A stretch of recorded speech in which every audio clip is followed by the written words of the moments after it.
उत्तर प्रदेश में जारी 69,000 सहायक अध्यापकों की भर्ती में अभी वर्तमान स्थिति क्या बनी हुई है और सरकार की तरफ से और याचियों की तरफ से क्या कुछ वर्तमान में चल रहा है, ये सभी जानना आपके लिए बेहद जरूरी है यदि आप इस भर्ती से प्रत्यक्ष या फिर अप्रत्यक्ष तौर पे जुड़े हुए हैं। इस वीडियो के साथ बने रहिएगा बिना किसी पार्ट को स्किप किए हुए।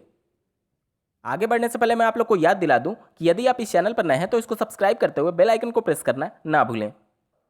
जैसा कि आपको ज्ञात होगा कि श्री ऋषभ मिश्रा जी की याचिका पर सुनवाई करते हुए माननीय लखनऊ खंडपीठ की सिंगल बेंच के द्वारा इस भर्ती पर स्टे दे दिया गया था और यूजीसी की अध्यक्षता में विवादित प्रश्नों के रिपोर्ट मांगे गए थे।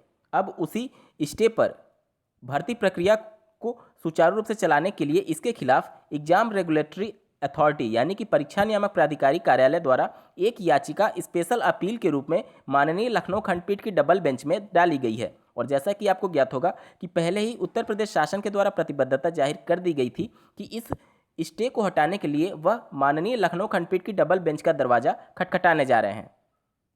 स्क्रीन पर आप दिनांक 9 जून 2020 के लखनऊ खंडपीठ के डबल बेंच के द्वारा जो जो केस लिस्ट की गई हैं स्क्रीन पर देख पा रहे होंगे। और यहाँ पर आप देख सकते हैं स्पेशल अपील जो कि 154 ऑफ 2020 थी यानी कि पीएनपी वाली अपील, उसको भी लिस्ट किया गया है दिनांक 9 जून 2020 को सुने जाने के लिए।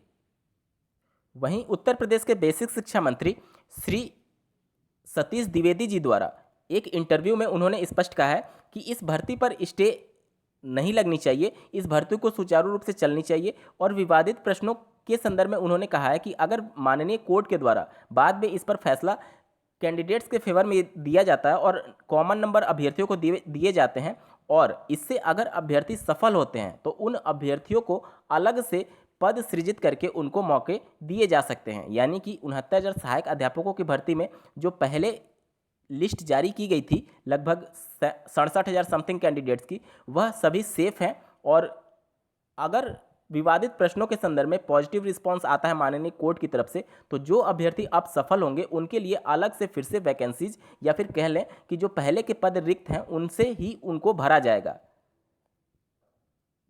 उनके इस स्टेटमेंट के बाद से पूरे उत्तर प्रदेश में माननीय बेसिक शिक्षा मंत्री जी का पूरा विरोध किया जा रहा था और ट्विटर पर उनके लिए एक अभियान चल रहा था जो कि आप स्क्रीन पर देख पा रहे हैं।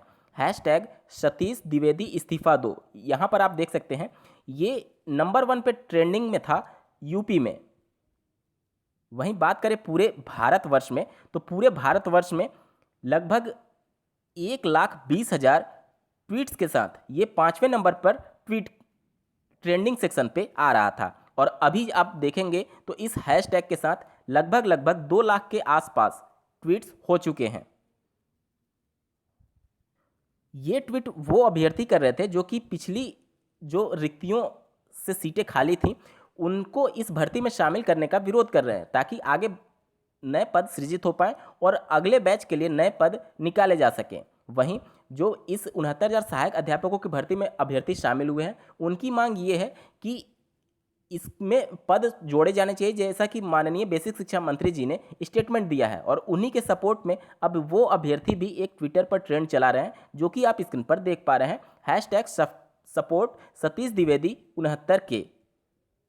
अगर इस मामले को पूरा समझना चाहते हैं और इससे क्या कुछ नुकसान होने वाला है भविष्य में तो इसके लिए एक डेडिकेटेड वीडियो मैंने बना रखा है जिसका लिंक मैं इस वीडियो के डिस्क्रिप्शन में दे रहा हूं। आप इस वीडियो के कंप्लीट होने के बाद से आप डिस्क्रिप्शन जरूर चेक करें। साथ ही अगर एग्जैक्टली जानना चाहते हैं कि श्री सतीश द्विवेदी जी ने क्या कुछ कहा है जिसके बाद इतना विरोध हो रहा है तो आप स्क्रीन पर दिख रहा है ट्विटर और इंस्टाग्राम को फॉलो जरूर कर लें, वहां पर मैंने उनके वीडियो को शेयर किया है। अब आते हैं शिक्षा मित्रों के द्वारा क्या कुछ अपडेट है। तो यहाँ पर आप देख सकते हैं जैसा कि श्री सूबेदार जी के नाम से जो याचिका फाइल की गई थी और जिस पर माननीय सुप्रीम कोर्ट ने उनका डेटा मांगा था शिक्षा मित्रों का जो कि 40-45 पर पास हो रहे थे और उसके बाद से उत्तर प्रदेश में बेसिक शिक्षा विभाग के द्वारा उनका डेटा कलेक्ट किया जा रहा है। साथ ही इस केस में जो भर्ती कंटिन्यूअस चलाई जा रही थी शासन के द्वारा उस पर एक अर्जेंसी केस फिर से फाइल की गई थी शिक्षा मित्रों के द्वारा कि एक डायरेक्शन जारी किया जाए उत्तर प्रदेश शासन को और उसी के संदर्भ में एक याचिका दायर की गई थी और उसको भी लिस्ट कर दिया गया है जो कि सुना जाना है दिनांक 9 जून 2020 को ही।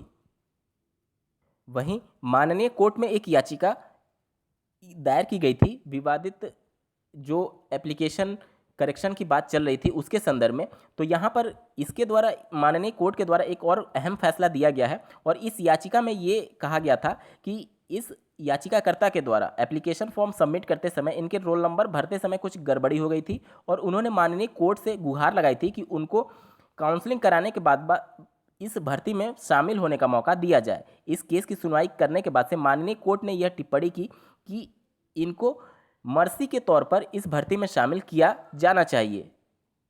यहाँ से आप नीचे से चौथी लाइन देख सकते हैं, the selection committee will look into the same sympathetically and pass appropriate order for the correction of roll number in the application form for the petitioner.